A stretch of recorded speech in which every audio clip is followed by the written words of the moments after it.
equipment. Hang on. Welcome to our podcast. I'm Jen, and this is Crystal.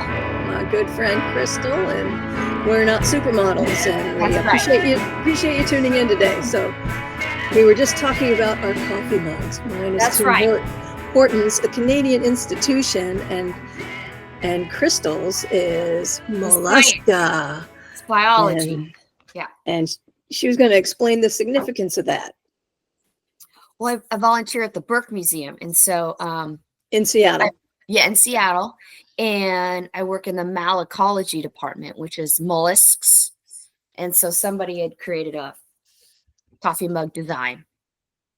Nice. With that as the theme. Yes. Mm-hmm. Mm-hmm. Okay. Yeah. And we're coming to you pretty early for us this morning. I don't know if you're an early bird, but I'm definitely not an early bird. I'm usually going to sleep about the time everybody's been getting up. So, are you asking? Is that like? I'm asking. Are you an early bird? No, I'm not. Okay. It's awful. I don't know why people wake up in the morning like that. Wait. People have to get up and go to work. Right. I am blessed that I do not have to do that. Yeah. In that way. So yes, I can be up later. Yeah. Mm-hmm. Shake off the dust. Wake up the joints. Yeah. Yeah.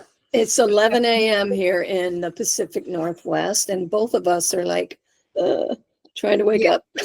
Yeah. We couldn't do our show yesterday because of scheduling conflicts, and mostly my scheduling conflicts, but I realized that I had very little time to get ready before I have to go to Palm Springs for my mom's surgery, knee replacement surgery. Send out the good vibes, everyone, if you're watching. She has that on the 27th, and yeah. Okay, good. I'm sending vibes.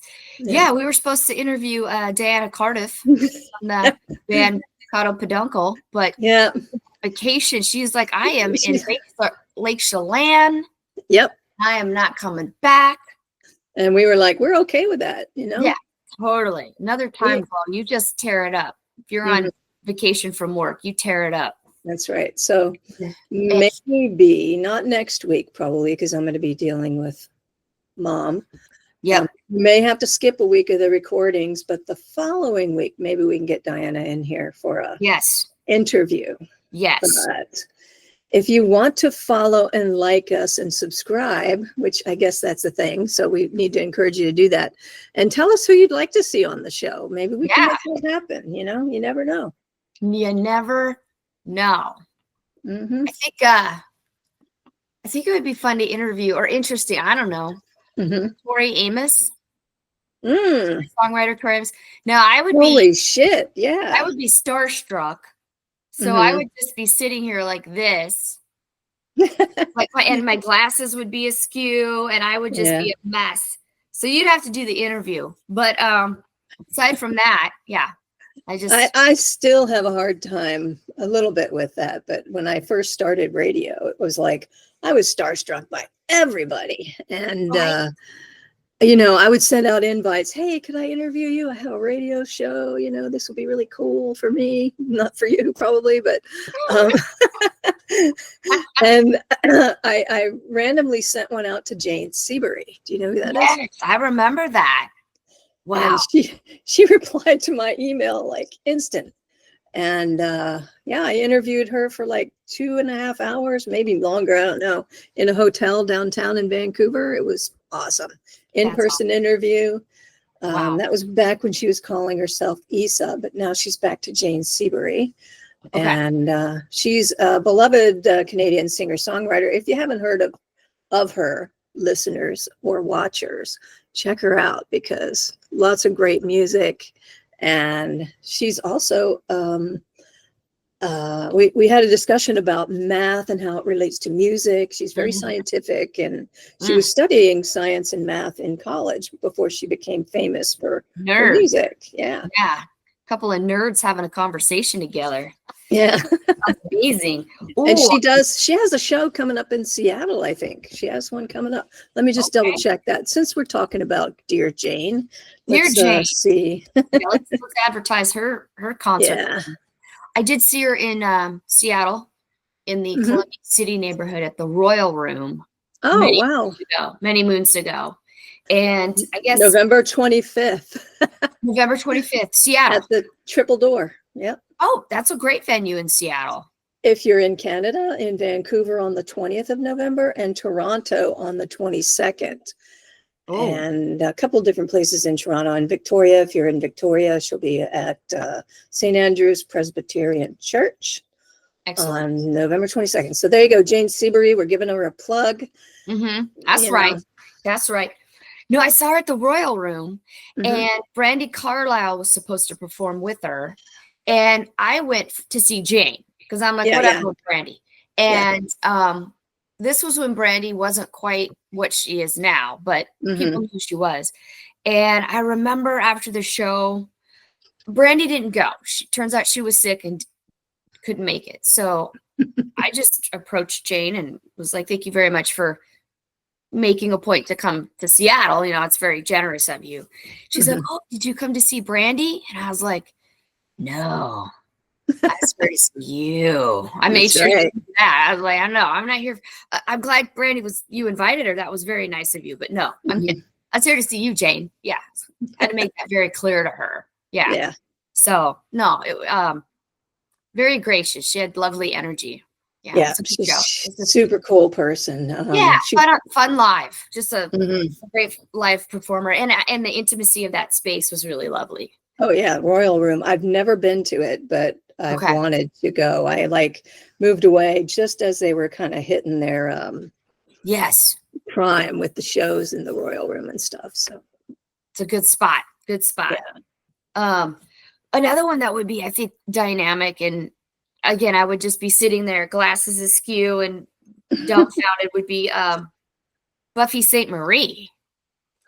Oh. Yeah. I'd love to just sit and listen to Buffy talk. Well, I know there's some controversy, but I still appreciate controversy her as an artist. And she breastfed on Sesame Street. Yeah, that's right. In the, what was that, the 60s or 70s? Yeah, I know there's the controversy. I'm white, so that's not controversy. Controversy. Yeah, I stay out of that. I appreciate Buffy as an artist, and when I saw the breastfeeding on Sesame Street, I was like, sold. Yeah, yep, that's right. And I'm a fan of her music, so yeah. I mean, she's got a lot of music out there, and it was unfortunate what the controversy that's come up recently, but she's an amazing artist and a musician, and who knows, maybe I could reach out and see what happens. Yeah. She has wisdom. I mean, there's wisdom there to share. She knows all kinds of stuff. And because of the controversy, I think that she has wisdom and immense, just layers. I think Buffy is layered, a many layered view. Yeah. Yeah. For sure. What made you bring up Tori Amos? Sometimes when I'm driving in my car on a long road trip, I'm like, who would I want to hang out on my couch? Maybe like Janine Garoppolo and Tilda Swinton and Tori to me.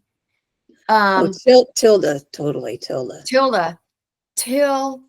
There's just certain people that I think are they're not earthlings, I think Tori and Tilda Swinton are their atoms were from outer space and then reconstituted to form a human being on Earth, but they're still out there in the universe. Ethereal, maybe. I mean, they're just on a different level. Those two are on a completely different level. So I don't even know that I could even interview them well. I think that they're on a different level. But Tori, I've had a crush on her as a artist since I saw the first time I heard of her. She did that. It was her first album. Was it Little Earthquakes? And I don't know if that was her first. Was that her first? Tori Amos. Was it Little Earthquake? The one. Fuck, I can see that album cover. Under the Pink came out after that one, And I think Under the Pink had Cornflake Girl. Right. That shit. Now I'm all confused because this was like the early 90s. But I saw her on The Tonight Show with Jay Leno. And she was wearing like an all leather, like white leather suit. And Little Earthquakes was her first. It was. Okay, thanks, buddy. Mm. And the shit she did with her piano, like she could not sit still. She was all over that piano bench, right? And then Jay interviewed her, and she explained that she grew up, her dad was a preacher man, and she wasn't allowed to do anything. And the piano was her only space that she could do whatever she wanted. So her energy came out on that piano.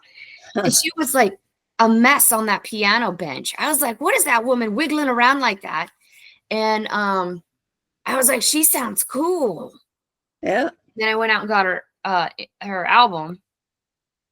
And then and then I saw her live at the Paramount Theater in Seattle, and her artistry. And okay, here's another thing I like about Tori Amos. Are you ready for this? I'm ready. Paramount. I'm so excited to see her perform.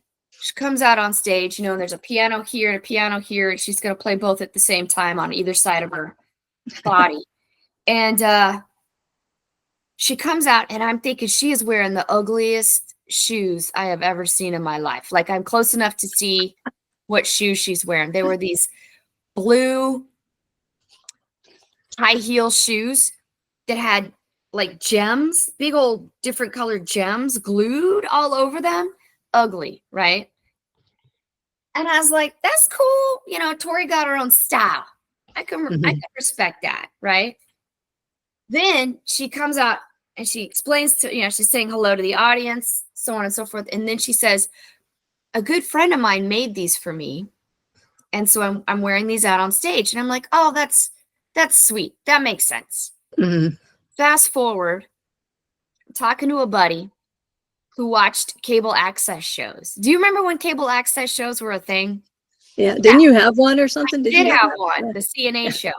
But there was this one cable access person named Goddess Kring.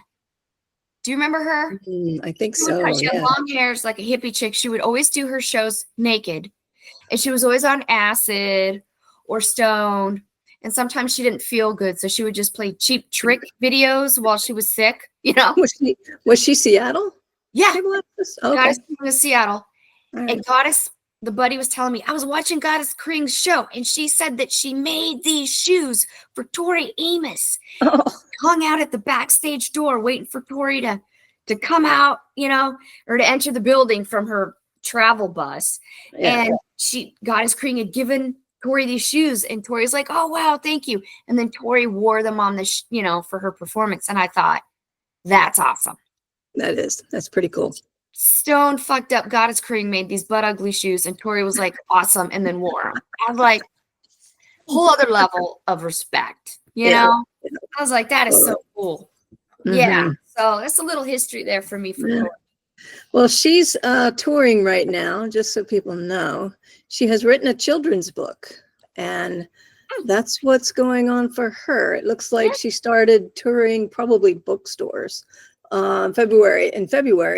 She's got Tori and the Muses is the book. It's a children's book. And I guess I think there might be music to go along with it. I can't really tell. Anyway. Amazing. She's doing bookshops. Yeah. Oh my God. She's hustling. I love that. I saw her 2 years ago. I took some buddies of mine from the cult that we were in back in the day. The cult? Yeah. I remember that. Yeah.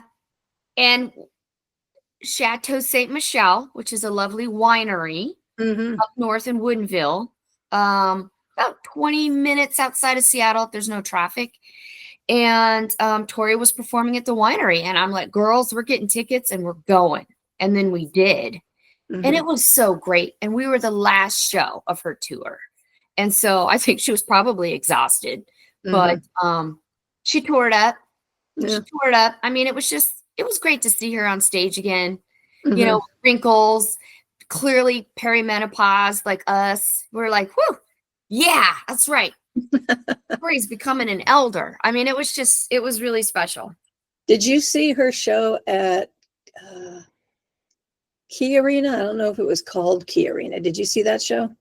No. Okay, I saw that show back in the probably in 2001-ish. Something like that. Oh, back in the day. Okay, yeah. Yeah. And that's the last time I saw her live. But she did the 2 piano thing. It blew my mind, playing 2 pianos at once. Yeah, crazy. Well, you're a musician. I mean, is that, my aunt is a musician and she's like, I can do that. And I'm like, oh shit. Is that, you do that? I mean, I can't do that, but I could see how you could do that. You're just using the other piano for the other hand. You're playing the one part on the one piano, the other part on the other piano. I was blown away. But I think she takes it a little bit to a next level, though. I was pretty impressed with what I saw. So. Yeah, next level is right. She's like on the spectrum or something because, man, yeah, for sure. Yeah. My understanding of her is that the piano was her outlet. And so like Prince, when he was like 4 and writing songs, the piano was his outlet, so yeah, her friend, the piano. Yeah. I'm looking at I don't know if Edison McKinley Amos was her father. Well, and she was born Ellen Amos, and she changed her goddamn name. She's like, fuck Ellen, I'm changing it to Tori. Yeah. So it looks like she lost her father recently in August. Oh shit. Yeah. Okay. Yeah. Oh yeah. It's definitely her father. I didn't look at the dates, but no. But he was let's see, 1928 to 25, almost 100, right? Damn. Yeah. Okay. Check out that family. Yeah. And what would that even be like? Like, I do often think about this. That's your kid. What do you do with a child like that that's on that level? I would be afraid of my child. Like, I wouldn't know what to. I'd be like, oh shit, what do I do? Just get out of the way, I guess. Just get out of the way. Yeah, when your kid's on a different level like that, it's like, oh my gosh, yeah. Yeah, and then Tilda Swinton.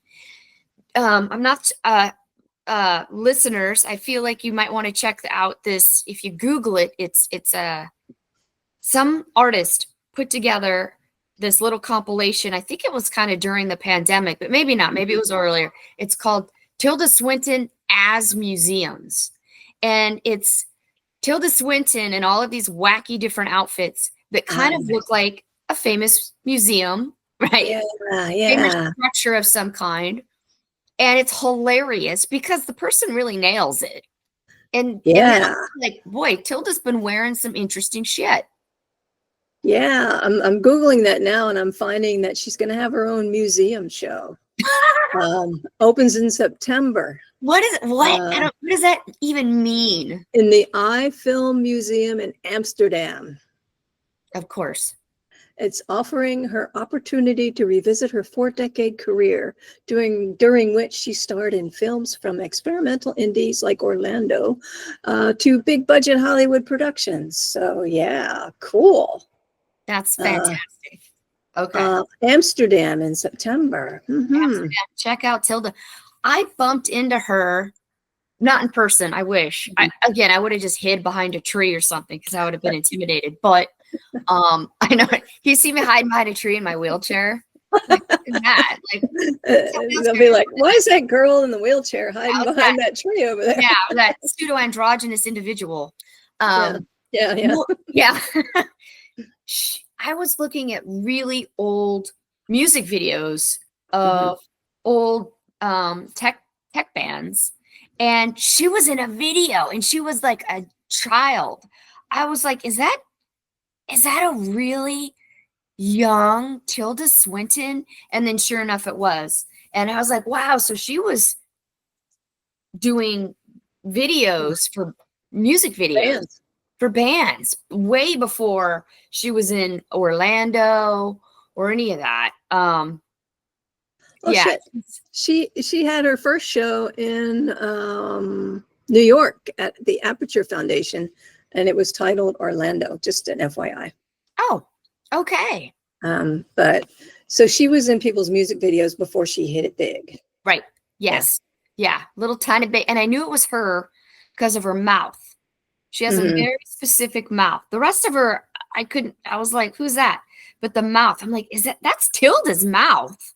Tilda Swinton? I had to look it up. And yes, it was her. Yeah. Like, Awesome. I'll be damned. Yeah. Are there any boys that you'd want to interview? That's a good question. No, a couple of lesbians. I'm just thinking about the goddesses. I'm like, what about the fellas? Let me think. Well, I was thinking about, things to talk about on the show this morning, and I thought maybe we should each introduce like a musician every week or something. Great Somebody idea. that we know, but that people, not like Rod Stewart or anybody like that, but obscure musicians, up and coming musicians, or Canadian musicians that people may not have heard of. But as far as dudes, right? There is a guy from Blue Rodeo. What's his name? I'm forgetting his name. Jim Cuddy. He's been around for years, and his band Blue Rodeo has been around for years. So he would be an interesting one. And I saw him at a songwriters workshop in Vancouver several years ago with Vera, and we had like front row seats, and he was just grinning at me, and we were connecting. It was Yay! Okay, love that. Look at you, charming interviewer. I love this. I love it. I just can't think of any men right now off the top of my head that I would want to interview that aren't. I mean, I could think of people like Thaddeus Gunn, who's a writer, poet, screenplays, all that. Or and then my buddy Alex at the bike shop, around the corner from my house. But I can't think of any famous men that are turning me on enough to want to, interview them. If I had Crystal, what's your dream interview with what fella? And I'm like, I don't know. I guess I don't really think about them very often. Yeah, I don't either. I like to for me, I like to promote women musicians on my shows. Right. So I kind of lean towards that. But there's some dudes out there that are good. We could bring some dudes into the show. That wouldn't be I got one. Okay, let's hear it. Locals. Yeah. This would be the local troupe. But do you remember the local television comedy show Almost Live? Oh yeah. And that would come on right before Saturday Night Live on Saturday nights. Yep. So we've got Nancy Guppy and Tracy and Mike, one of the high-fiving white guys. Mike was the little guy with the glasses. Mike, I don't remember him. Yeah, he was on the show. He had that kind of the longer blonde hair. I thought you were going to say the other guy that's really famous now. John Keister. Yeah, no, not him. No, the guy who's on all the shows in Joel LA McHale. now. Yeah, Joel McHale. Yeah. Yeah. Well, he came later. Joel came later. Yeah. Be a fun interview. I bet Joel McHale would be a fun interview. Oh yeah, I interviewed him. Yeah, he used to do the Braveheart skit on Almost Live. Yeah. I miss that show. I do too. I watch episodes every now and then just to remind me of what Seattle used to be like. Yeah. Much smaller, a little grittier, a little dirtier. Do you remember the one skit that sticks in my mind, what they did? And my stepson was living with me at the time, and we were just like, this is hilarious. It was about football. Do you remember that one? It was kind of like they were doing a Monday Night Football thing, and I can't remember the specifics, but it's hilarious. I'll have to check. I'll YouTube that. Yeah, YouTube it. Yeah, I like the one that was remember that show Unsolved Mysteries in real life? Okay, so there was Unsolved Mysteries of the Pacific Northwest, and it talked about right? Does that speak to you? Oh, and that's what I was thinking about last night, about what we could talk about today. Unsolved Mysteries, but I wanted to tell you. What? Did you know? And we're veering off the Almost Live thing. We'll probably circle back to it at some point. Let's hear because you piqued my memory on this. I was thinking about it last night. Ocean Shores has an insane amount of crazy crime shit that happens there. What? Like an insane amount. Like we used to joke about it, like, you know, not that, you know, the crime is a joke, but right, yeah, for it being such a small community, like, oh, like lots of murder, death, and shit like that happening in Ocean Shores, like weird stuff. no shit. Yeah. I did not. And for listeners, Ocean Shores is a small coastal town that's about 2 to 2.5 hours outside of Seattle. If you just want to, it's you, and then it's the Pacific Ocean. Yeah. It's the Pacific Ocean. It's you, and then the Pacific Ocean, and then Japan. Right, like so. That's Ocean Shores. A small coastal town, has a kind of an odd history, but I didn't know about the murdery shit. I didn't like just that on the down low, because I had no unsolved mysteries, more so, I guess. But we used to, when I have our outings down there with Robert and Diana, we would, and our late friend Patrick, we would just talk about it. It was just like, oh my God, did you hear about this that happened on the lake? And it's just like, you know, we're like, what the heck is going on with Ocean Shores? Now, that being said, Ocean Shores is a beautiful place to go. Beautiful. Great place. Both of us owned houses there. You still own a house there. I don't anymore, but loved it there. We were trying to make it the West Coast Fire Island. Yeah. Never panned out. But now now it's starting to happen. Now the West Coast Fire Island is happening. We just didn't get our shit together. I don't know what happened, but we're ahead of our time. Because the gay men moved out there, and they have been arranging the gay thing, and it's happening. They had a whole like a pride event earlier in the month, and there are like 3,000 people showed up. I didn't know there were 3,000 people in the area. So the Grace Harbor LGBTQ people are really organizing pretty well, and they started organizing before Ocean Shores did. So shout out to them. Yeah, that was wow. The other thing that we used to discuss quite a bit was the craziness that happened at the bars, and specifically a bar called Cadillac Jack's. Cadillac Jack's in Ocean Shores. I remember when that existed. There was a karaoke spot. Yep. And we found out really quickly that Vanessa, who was a bartender there, shout out to Vanessa if you're listening or watching, she kept a book of things that would happen at Cadillac Jack's. Oh, that's so cool. And Vera and I were like, we got to get a hold of that book. Yeah. We got to get a hold of that book, because we thought we could make like a South Park-esque animated show about the OS, you know? Yes. And Cadillac Jack's, and one of the former gay residents, don't know if he's still there. I'm not going to give his real name, but we called him Dick Manfield. Gay man. Porn star name. Did he look like an old 70s porn star, like a Joe Namath? No. Furry chest? Oh, okay. Well, I don't know. I didn't see him declothed or anything, but we referred to him as Dick Manfield. And we had all of these characters, like, well, there was, what was his name? The guy at the karaoke place. Nasty Nate. God. Who was, you know, if you walked into the bar, you'd be like, oh, I better stay away from him, you know. And we'd go in there, all the gay people, right? We'd go in there to do the karaoke and stuff. And then we were kind of like, oh, we better stay away from him. He became one of our good friends.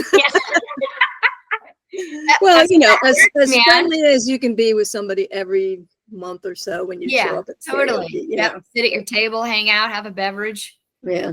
Totally. But I remember. You guys tried to set up. Oh, go ahead. Yeah. Well, there was one instance I want to tell you about. No, I want to hear it. At Cadillac Jack's, July 4th weekend, and I'm sitting at a table with, I think Diana had just gotten there. And Vera's up on stage, which is pretty far because it was a pretty big That was before, it was Cadillac Jack's before they closed down the big place. Like almost like a Quonset hut. It was the weirdest kind of structure, but yeah, continue. It was huge. Yeah. So I'm sitting there and I'm facing the door and I see this guy come in with no pants on at all. And he goes right up to the bar and he's standing at the bar, no pants. And no I'm underwear? like, yeah, nothing. He doesn't have anything on. It's Winnie the Pooh walked in. Okay. Yeah, exactly. He have I don't know if I think he had a shirt on. Yeah, but he had no pants. And I'm like, I'm sitting. I think Diana went to get something or get a drink, and then she came back, and I'm like, did you see the guy with no pants? And she's like, oh.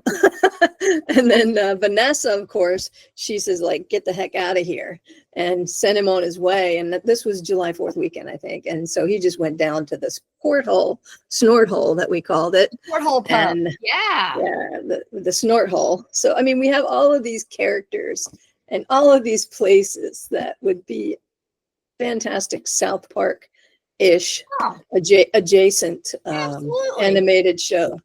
Yeah, no, there was when my mom came down to the Ocean Shores and you guys were so sweet. You guys took her in.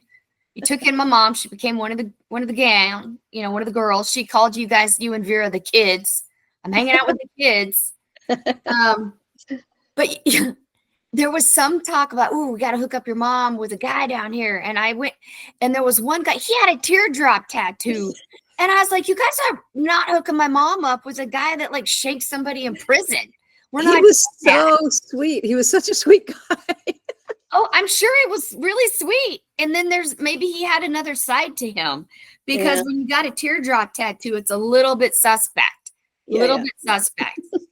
No, but the Porthole Pub, I remember it was Christmas 2009. So it was the first Christmas mom living down there. At the cabin. So my brother Cassidy and I drove down with my friend Amy, and we were at hanging out with mom. And then the three of us were like, okay, mom, we're gonna go get a beer somewhere. And she was busy cooking turkey or something, waiting for the other children to show up. And we ended up at the Porthole Pub. So it's me, Cassidy, and Amy, and we get a table. And sure enough, in walks a drunk Santa. And he'd been working some event as Santa, but he was drunk. And he moseyed up to the bar, and then he started talking to us. And we were like, wow, like, yep, that sounds about right. We're in the Divey Pub, Christmas Eve or something, drunk Santa. So we had our beverages and went home. But it was just kind of like, yeah, that was Santa's spot. Like, he was a regular at that location. He just happened to be wearing a Santa suit that night. But yeah, it is full of characters. Small towns have those. The chainsaw art guy named Ivan, who may or may not be reliable when he does his handyman work for you, that kind of stuff. Yeah. Right? We had to always trade handyman contacts because we went through them like water. Yeah. They're on ocean time, which is similar to island time, which is similar to European time, which is similar to Indian time. I mean, everybody's, it's not. Everybody but the U.S. Yeah, it's all, whatever. Yeah. So anyway, good stuff. West Coast Fire Island, though, Ocean Shores. It's happening. It's happening.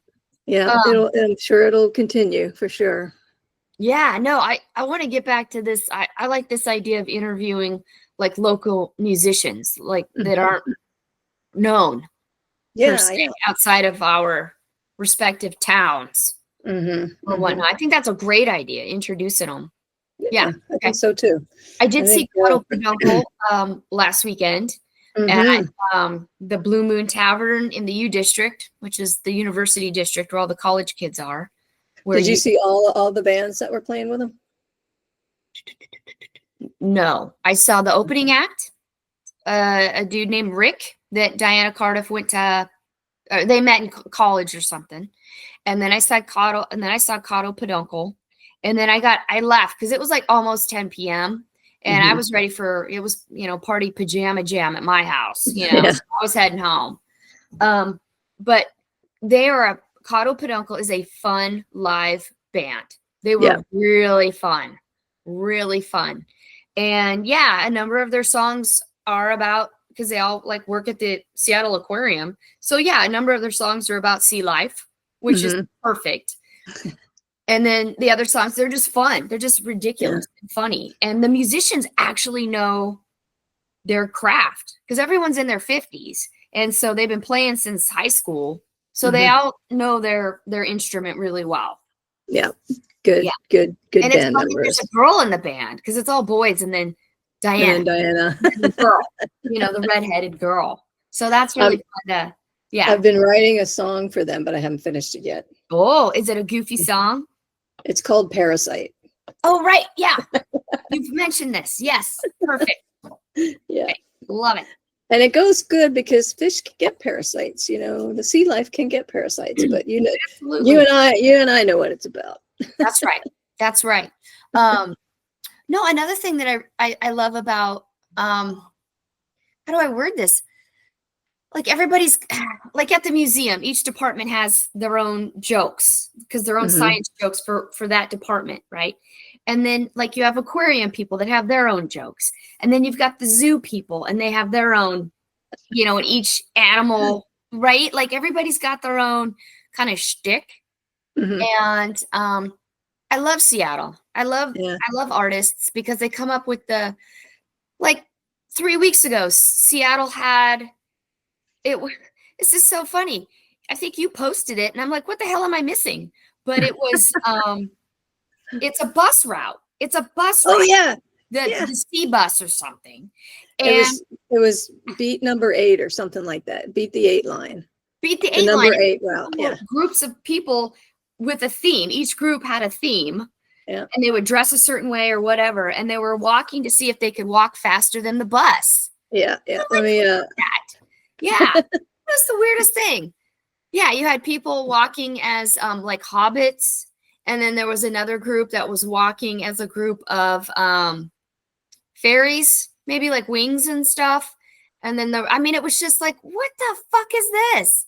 Yeah. Racing the 8 on YouTube. You can find it on YouTube. It's I think maybe so it was an iconic bus route like back in the day. Because when I first moved to Seattle, I took the bus quite a bit. And the 8 ran, I think, from downtown up to Capitol Hill, pretty much. Okay. And maybe in between. I don't know. But it was one of those iconic routes, but it looks like that may not be a route anymore. It says the 8 bus in Seattle is often slower than walking. And so all these people were walking to race the 8 bus. And I think they beat it.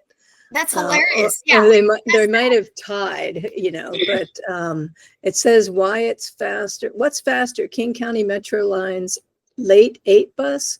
Oh, maybe it just means that they were late. So they must have done a story on it. That was Seattle Times. But yeah, racing the 8 bus. I love that. That's ridiculous. I love that people got organized because it was a decent group of people that organized to do that. I'm like, that's exactly why I love Seattle too. Yeah, I do miss the quirkiness and the artistic stuff, and I miss all that. Well, like, okay, so the Seattle Aquarium used to, for Valentine's Day, they used to sell tickets, and they still do, but they had this other part of it. You could buy a ticket. You could go in the evening. You would dress up. There'd be champagne and all this stuff, Valentine's Day. And what they would do is the octopus, there'd be a boy octopus that they've taken from the Puget Sound and a girl octopus that they've taken from the Puget Sound. And then they would play like Barry White and stuff. And they would let the octopus meet and go on a date, right? And so that was like, you could watch, right? It was like this thing that you would go and watch. And they stopped doing it because for about 3 years in a row, there was 1 year where the male tried to eat the female. Okay, so that yeah. And then there was another year where it was like the following year where the male Pancake, they named the boy Pancake. He was all like, he's going to be like seducing the female octopus. Well, it turned out the aquarium staff didn't realize, but when they had taken her from the Puget Sound and put her into the tank for breeding purposes, she had already gotten a sperm sac from an octopus out in the Sound. So she had already picked her sperm sac. So Pancake shows up for Barry White night, right? And she's like, I'm good. I'm good. I already have you and me aren't going to do this thing. And they were like, oh, and the staff was like, oh no. And then there was a third, I swear to God, there was a third thing that happened and they stopped doing it. We'll have to get that information from Diana. She'll have that. Yeah, we'll have to get that information from Diana. But I just thought that is so smart to advertise an extra Valentine's night to see the octopus, procreate, or for the boy to give the female his sperm sac. And I just thought that was a great creative way to increase get people in and participate at the aquarium. Yep. I agree. Yeah, and then they release the octopus after they release them back out into the sound. Yeah. So which is also good to know, because I grew up thinking that the octopus were in the tanks forever, but they're just temporary. It's just a temporary thing. Yeah. I didn't know that. That was fascinating. I do also remember the downtown Seattle Public Library, which is a famous architect who built it. It's also one of the Tilda Swinton dresses like a museum. She's doing something that looks like our local library. Oh, really? I remember that there was a fundraiser for the Seattle Public Library system about 5 years ago. And the fundraiser was at Neighbors, which is a gay dance club. Oh, good old Neighbors. Yeah, old school Neighbors, man. And it was a drag show. It was like a drag show, and the drag queens would dance and stuff. And it was to raise money for the library. And I figured out at the event, I'm like, who thought of this? The library must be hiring young people to, handle raising funds, because I don't think the old guard would have had a drag show at Neighbors to raise money for the library. So I found it was these two young women, and I'm like, okay. And they're like, oh yeah, totally. Yeah, we're coming up with all kinds of ideas. And I'm like, this is brilliant, because it was packed, because who doesn't want to see a drag show and support the public library system at the same time? It was like a win-win. It was just like too easy. Yeah. How long ago was this? This was about 5 years ago. No, they need to ramp that shit up again. Yeah, they do. They do. I even got like I have it in one of my books. It was a free bookmark. They're giving out free bookmarks. Like, oh yeah, that's great. So smart. Yeah. Yeah, federal funding cuts. Republican Party's really crapping. They're just fucking the world up. So but anyway, what else were we talking about? We just bounced all over the place. I know, we're just all over the place today. Boy musicians. Did you come up with a boy? You said Thaddeus somebody. Thaddeus Gunn. He's a friend. He's lived many lives. He has all the best stories, but he's a poet and a writer. He has his own website. And he'll be the guy that goes to Prague for a writing workshop, and then he'll be invited to do a lecture somewhere, that kind of thing. He's a giant Scotsman. He's American, but he's very, very in touch with his Scottish roots. And I think 2 years ago, he went to Scotland for, I think, at least a month. And he just walked around Scotland. He's like, I wanted to be as uncomfortable as possible. And he walked in the rain, through the moors, met 3 witches. He's like, I had to make sure one of them was lesbian. I'm like, I appreciate and respect that. That's right. Yeah, no, he's fabulous. He's fabulous. And his wife used to be a drummer for the Seahawks drum line. She would do the drums with the Seahawks football team drum line, and then she gave it up, because it was work. It was extra for sure. But Thaddeus and Teresa are a real treat. They're a real treat. Yeah.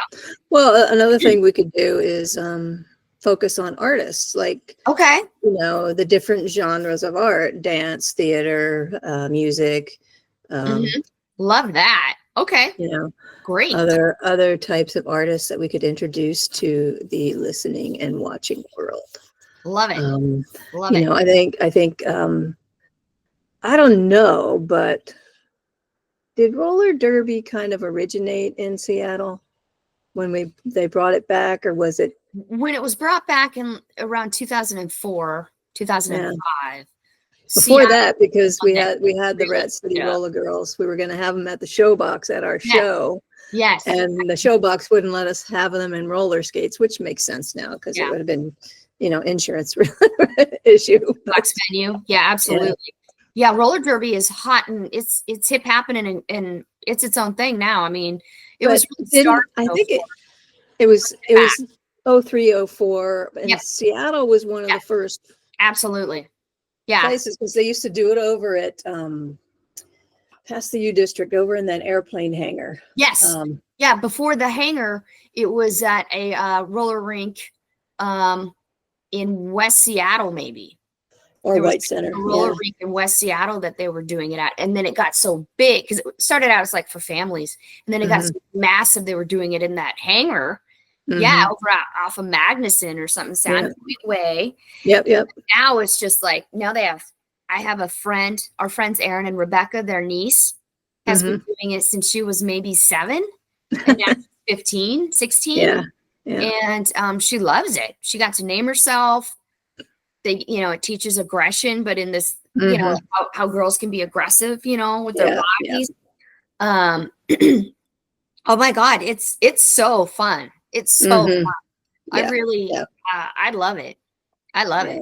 And I used to go to the bouts. I don't go anymore, but I used to have a t-shirt. Yeah. I got Rat City Roller Girls stickers. Yeah, exactly. And I met a girl. Yeah, she had broken her leg. She was in a hospital wheelchair. I went to one of the bouts.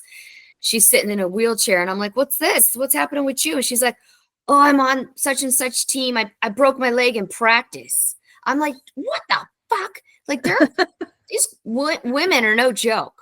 No, they're no joke. They're hurting each other at practice. Yeah, they were so fun. I love that they name themselves. I was like, oh my God. And they would, the Grave Diggers was one of the teams. Yeah. And they would roll up in an old hearse. Oh wow. Yeah, they'd roll up in an old hearse, which I thought was super cool. I was like, all right, these are my people. My people. Yeah, Seattle is a great place, and it's still staying weird. I know they talk about keeping Portland weird, but Seattle's still got its weird edge to it, despite all of the crazy, intense building and gentrification and all that. But there's pockets of weird still. Yeah. Absolutely still pockets of weirdness, which I do appreciate when I find out about it, because I'm like, oh, thank God, Well, our band was born out of the weirdness, right? Yeah, it was. Band, That's it was back in 03, 04. Yeah, our band, we broke up like the Beatles. We didn't talk to each other for years. Oh, you and I talked. We didn't talk to the other band member. Oh, yeah, our other buddy. Yeah. Who is lovely, but yeah. I feel like you and I didn't talk for a few months. I feel like we all just had to cool down. Yeah, we were like, screw this. Yeah. Fuck we you had guys. our big show at the showbox, and then boom. Yeah, and then we were right when we made it big. We were like, did everyone go fuck themselves? Well, and it's so funny because we just started it just to do it and do it on the boards, right? We were like, oh, let's do it on the boards, yay! On the boards theater, and then man, it was kind of crazy how it took off with people. Yeah, that was fun. Well, I mean, inviting me to participate with you and Elle, because I was, you guys were the artists. I was in the background. So no, you were an important part of the band, man. Thank you. That was fun. It was, for people who don't know the Belgians, we were a band that kind of mixed comedy with music, and we would do performances, and Crystal a lot of times was in the background making waffles. And it was so good that the band Awesome stole our idea and used it in one of their shows. Yeah, totally stole our, well, you know how that happened? No. Our friend Rebecca happened to be friends with members of the band Awesome, and had mentioned, oh yeah, my buddies, the Belgians, and then they, and then they make waffles and stuff. And that's how it happened. Awesome, I think, was like, whoa, let's do We're that. gonna make waffles. Yeah, great idea. So and I think that we decided to do that because it was a kind of a win-win. Like if you're making waffles and that smell is wafting into the audience, yes, they're gonna like what you're doing. right. Psychological. Well, and the name of the band was the Belgians. So Right. mutual friend Pat Graney was suggested to you, why don't you have someone in the background making waffles? Because Pat Graney's got the best cuckoo ideas. She does. She's she a Libra creative. She an artist Libra. Super creative. We'll have to have her on the show. We should do Pat Graney. Maybe we'll do Pat Graney after Diana. Oh my God. We should have Pat Graney on the show. If she'll do it. Absolutely, because she's on a different level as well. Yeah, I'm writing all this down, by the way. Okay, you taking notes? Okay, yeah. Great. Yeah. Good job, Jen. Way to be on top. I can work the musician angle, and I might need your help with the Seattle musicians. But okay, we should open it up to all artists. It doesn't just have to be musicians. Okay. I know a few poets here that might be interested in doing it. Oh yes, I got poets coming out of my ass in Seattle. I live next door to one. They're just everywhere. Your neighbor's a poet? Yeah, my neighbor's a poet. Absolutely. And so she's the young guard, right? And so she's gotten the young ones, attracted the young poets and puts on shows, open mics and whatnot. And I'm from the old guard, like Seattle Spit, that would be held at the Wild Rose Lesbian Bar. And so, it's just a whole other, it's nice to see that there's still poets out there. Yeah. And I just went Tuesday night. The Wild Rose was having a poetry night. The owners contacted me. Hey, Mary Lambert, artist and poet Mary Lambert. Oh, yeah. Yeah. And would you and your poets like to come? And I was like, yes. So I put the word out. And we went. It was phenomenal. Mary Lambert, if you're able to watch and listen to them perform, great stage presence, hilarious. And then also incredibly talented. But I didn't want to go to the bathroom when Mary was on stage. I'm like, but I don't want to miss anything Mary's doing, Well, didn't she get her, I don't know. She was probably an artist before that, but she got her start with that musician, rapper, what's his name? Seattle. Oh, right. That does the thrift store song. Yeah. What is his name? I know. This is so dumb. How do we not know his name? Because it's right there. It's right there on the tip of my tongue. Mary Lambert and Poppin' Tags. Come on now. Poppin' Tags. Damn it. He wears a print jacket. He actually wears that when he's out and about, by the way. I've seen him. The fur jacket? Yeah. The fake fur jacket. Yeah. Macklemore, Ryan, and Lewis. Thank you. God. Okay. Can you hear the leaf blower? I hope you can. No leaf blower? Good. Nothing. No, we're good. Yeah, good. Good. Yeah, it's all good. She was she sang on one of his songs. Yeah. I don't remember which one, but it was the one he's singing about gay rights. Yeah. Singing about his gay uncle. Yeah, absolutely. Yeah. And then she also did a piece of performance with that poet that just passed away. Yep. Andrea? Yeah. Am I saying it right? Andrea Gibson. Yeah. Yep. That was Andrea Gibson was mentioned. Mary read one of Andrea's poems, and another open mic person read one of Andrea's poems. Yeah, because Mary and Andrea tremendous loss. Yeah. She was really good, and she was actually Colorado's poet laureate. Wow. What is that Seattle like? Wow. I don't know. Does Seattle have a poet laureate, or does Washington State have a poet laureate?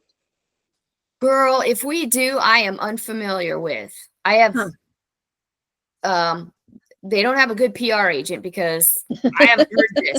I haven't heard this. I'm going to Google it right now. Okay, yeah. Thanks, Jen, for handling it. Washington. Do we have Washington State Poet Laureate? What came up was Raina Priest. That was in 2021. Okay, because that wasn't Raina Priest. God damn, that sounds familiar. She was Washington State Poet Laureate in 2021. Let me see if there is a Okay. 2025 one. Cool. I feel like I've heard Raina. Derek Sheffield. Okay. Okay. For 2025 to 2027. Wow. That's on the arts.wa.gov website. And then there's Artist Trust there in Seattle that hands out a lot of grants and stuff. We should peruse their website for people that we could talk to and highlight on the show. Down here with a GoPro, and we just start walking into buildings. Like the Muppets. We just kind of bounce in there like this, you know, and hit up these art offices with our microphones. With our microphones. 100%. I bet they'd love to happily do some interviews. Do some interviews. God. Yeah. I think that would be fun. Let's get your ass down. Right now you're busy with mom. Like yeah. You gotta take care of them. Yeah, and just to let our listener viewers know, next week going to be challenging doing a show, but the week after, my partner Vera is joining us, and she's going to have her laptop. So I'm hoping maybe we can do one that week. Vera's going to do one with us? Well, we could do that. We could maybe do that. Yeah. Well, she has her laptop because I don't have a laptop. So we tried to do it on the iPad, but we couldn't get the record to work unless we use Zoom, which we don't really like to use because Google is pretty good at doing what we need to do here. I like the idea of Vera being our background. Instead of our backgrounds, it's just Vera in the background walking around, maybe doing a project. Because she's pretty butch. Very wife is very butch. Yes, she is.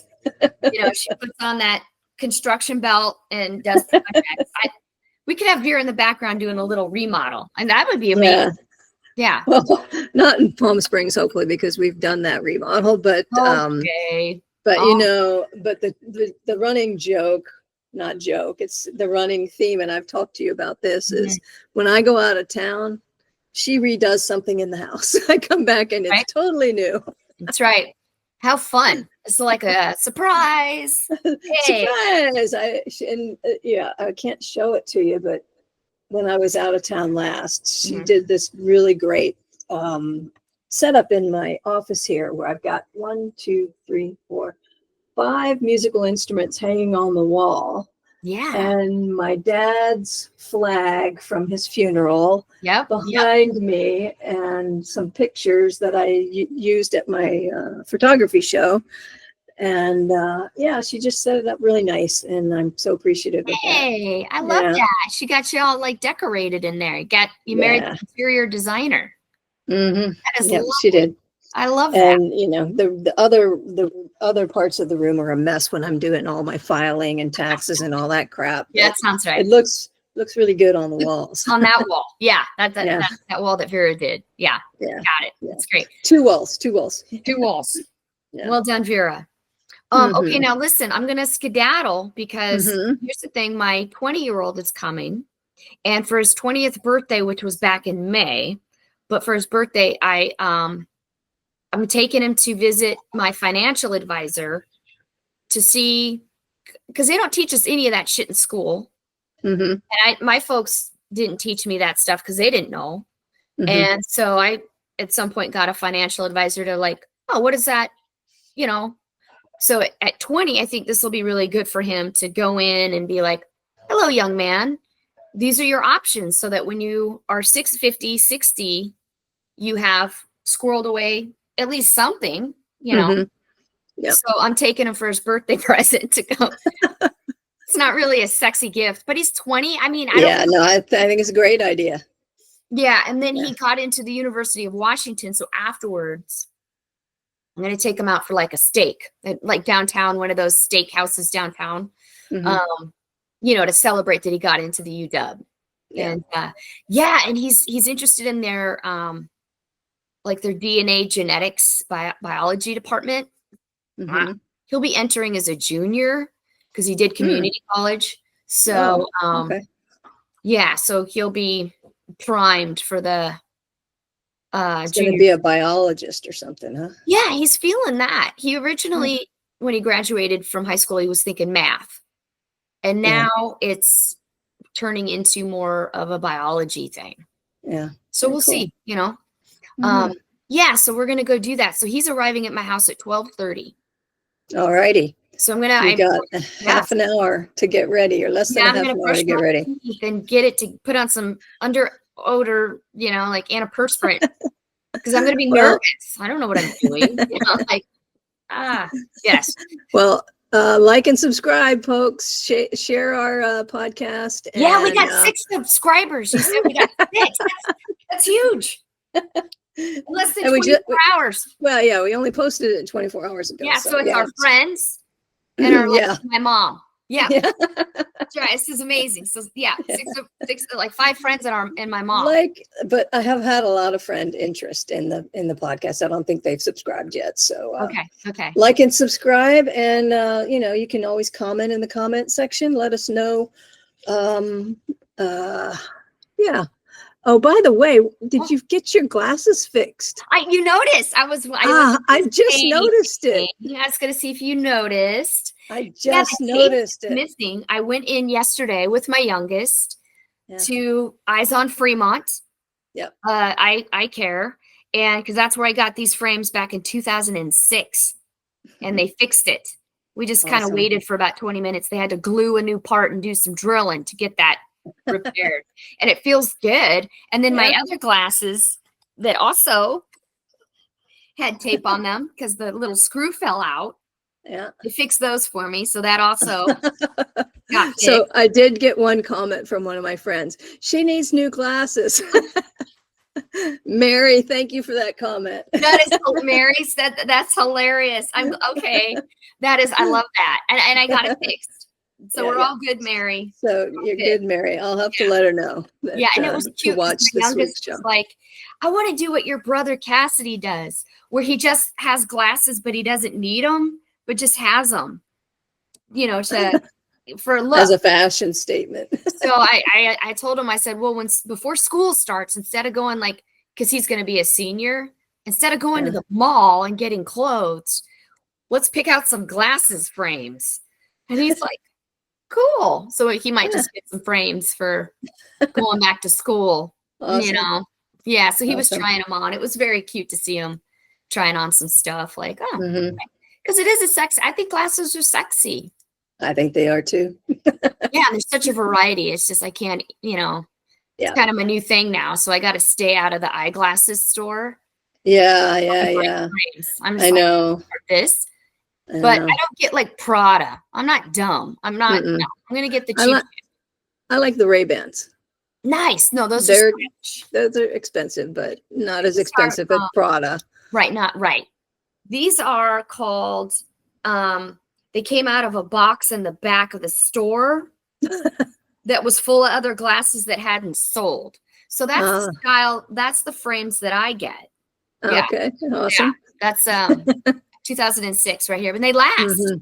Yeah, I've got glasses from back then still that I wear every once in a while. Throw them on. I mean, my prescription changes a little bit. Sure, absolutely. Yeah. So Ray-Ban, if you want to do a sponsorship, hey, all right. Eyes on Fremont. If you want a box in the back full of glasses that didn't sell, if you ever want to do a sponsorship, we're giving you We're giving you shout outs for free right now. Yep, that's right. So. And they did it for free. They were so great. I brought in both my busted ass glasses. And I'm like, okay, what do I owe you? And they're like, nothing. This is just what we do. Very cool. Like, get out of here, guys. Thank you. Repeat customer right here. Okay. There you go. Right. All right. Well, you have a great day. Okay. Seattle. Yeah. And I'll try to do the same here in the British Columbia. Loving it, buddy. Nice catching up this week. Okay, so I'll talk to you later on the phone. We'll figure out what day next week. Exactly. Not next week, week after. So we're going to be off a week, folks. So chill and relax and watch all our old past podcasts. I'll see if I can get our first one up on the site. I'll try and edit it before I go and see if we can put that up. Okay, because I've been listening to our podcast just to see how we're doing. Yeah. Yeah, I think they sound pretty good. You know, they interrupt you a lot. So I think we both do that, and I was trying to be cognizant of it today. Yeah. So, yeah. Totally. Same. I don't know that I'm But working on it, Jen. our thoughts flow, and you got to catch them when they're flowing. Otherwise, they flow right out. It's true. It's true, buddy. Have a good one, Seattle. All right. You too. Bye, guys. Bye.